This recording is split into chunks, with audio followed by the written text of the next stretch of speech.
la passion de notre Seigneur Jésus-Christ selon Saint Jean. Saint Jean était le disciple de Christ.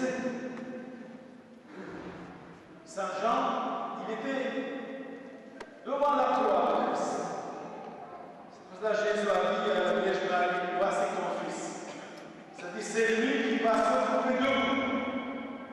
Voici ta mère. Jésus disait à Saint Jean. C'est-à-dire, vous, Saint Jean, vous allez être le gardien de la Vierge Marie. Jésus n'avait pas de frères et sœurs. S'il avait des frères et sœurs, pourquoi Saint Jean va être le gardien de la Vierge Marie? Non. Après le repas, Jésus se dit avec ses disciples. Avec ses disciples. Traversa le torrent de Cédron et il avait là un jardin. Un jardin. Dans lequel il entra avec ses disciples. Ce jardin.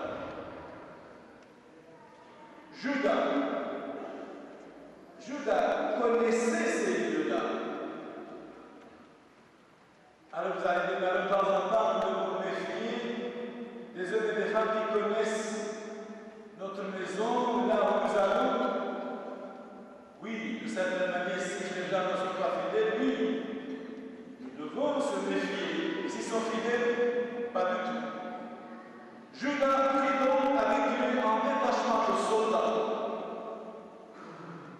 Un détachement de soldats. Imaginez, vous avez un peu d'argent caché dans votre maison. Vous êtes un ami qui vous cache bien. Voilà, c'est ici. Et bien, nous, c'est une erreur. Devant cet ami-là, que vous trompez réellement. Réellement. Judas prit donc avec lui un détachement de soldats et des gardes et militaires envoyés par les chefs des prêtres et des pharisiens. Ils avaient des lanternes pour lumière, des torches, des armes. Alors Jésus, sachant ce qu'il fallait faire, Jésus en qui chercher, il lui répondit, Jésus le Nazaréen. Le Nazaréen. Parce que Jésus, pourquoi Nazaréen? Il est vécu à Nazareth, il est né à Bethléem. Et les chrétiens, les catholiques, les chrétiens, ils se nommaient Nazaréens jusqu'à 42 après Jésus. Ils s'appelaient les Nazaréens. En 42 après Jésus-Christ, dans les actes des apôtres, on dit qu'ils ont changé le nom chrétien. On trouve dans les actes des apôtres, chapitre 11, verset 26. Chapitre 11, Jésus de Nazareth. Il leur dit, c'est moi. C'est formidable, il n'a pas caché, il n'a pas fui. Oui, c'est moi. Judas, qui le livrait, était au milieu d'eux. Il était au milieu d'eux. Et Jésus dit, mais vous êtes venus comment? Je ne suis pas entendu.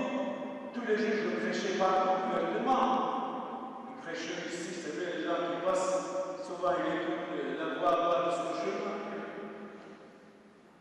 Quand Jésus leur répondit, c'est moi, ils reculèrent, ils tombaient par terre, tous sont tombés par terre. Ils sont tombés, reculèrent. Il leur demanda de nouveau qui cherchez-vous? Il dit Jésus de Nazaréen. Je vous l'ai dit, c'est moi. Oui, c'est moi. Si c'est bien moi que vous cherchez, laissez cela. Il a montré à ses disciples. Vous êtes ici. Laissez cela partir. Même si partir, le cœur est avec Jésus. Alors Simon-Pierre, voilà Saint-Pierre, qui avait une épée consciente, Une épée la tira, fourreau, ça.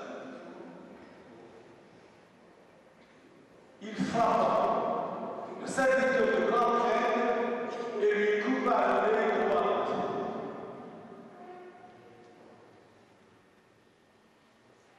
Le nom de ce serviteur était Malchus. Alors maintenant, vous allez voir la réaction de Christ. Jésus dit à Saint-Pierre, remets ton épée à sa place. Nous ne sommes pas là pour bagarrer, pour tuer, loin de là. Je ne peux pas refuser ce qui va passer. Est-ce que je vais faire refuser la coupe que le Père m'a donnée à boire? Alors les soldats, le commandant des gardes juifs, se saisissent de Jésus et l'enchaînent, ligoter le Christ, enchaîner. C'est-à-dire dans le christianisme, il n'y a pas de violence. Jésus a interdit la violence totalement. Il a grondé ses biens, attention. Et Jésus immédiatement a fait un miracle. Il a pris l'oreille de Malchus, il l'a mis à sa place. Un grand miracle. Il a mené devant chez Anne, beau-père de Caïphe, le grand frère de cet habitant. Ils l'ont mené chez le grand frère. C'est Caïphe qui avait donné aux Juifs cet avis. Il vaut mieux qu'un homme meure pour tout le peuple. Effectivement, Jésus est mort pour tous les gens. La condition que les gens croient en lui. Simon-Pierre et un autre disciple suivaient Jésus. C'était certainement à Saint-Jean. Comme ce disciple était connu de grand prêtre, il entra Jésus dans la cour de la maison de grand prêtre, mais Pierre était resté dehors, près de la porte. Pierre était vigilant. L'autre disciple, c'est-à-dire Saint-Jean, celui qui était connu de grand prêtre, sortit, dit un moment à la jeune servante qui gardait la porte. Saint-Pierre est entré. La servante dit alors à Saint-Pierre, le concierge,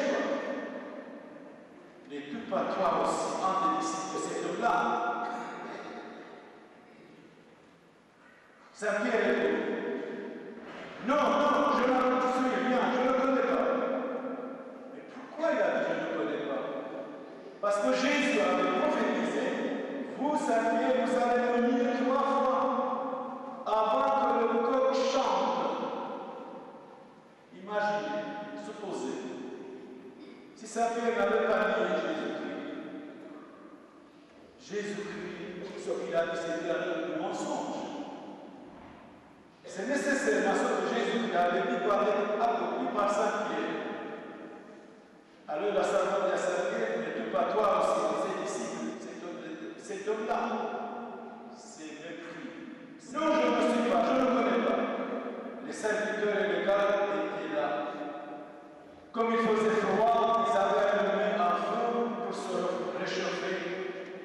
Pierre était avec eux, se chauffait lui aussi.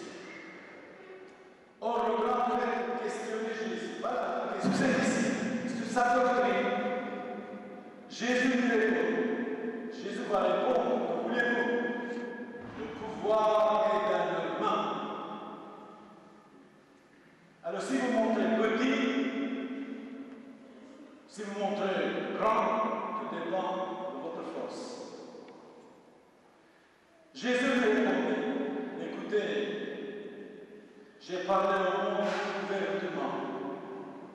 Voilà la réponse de Christ. Prêchez partout, il disait, absolument ça. J'ai parlé au monde ouvertement. J'ai toujours enseigné dans les synagogues et dans les temples. Là, tous les Juifs se réunissent. Attention, c'est le grand prêtre de ce temps-là. Ce temps-là, il n'y avait pas de catholique.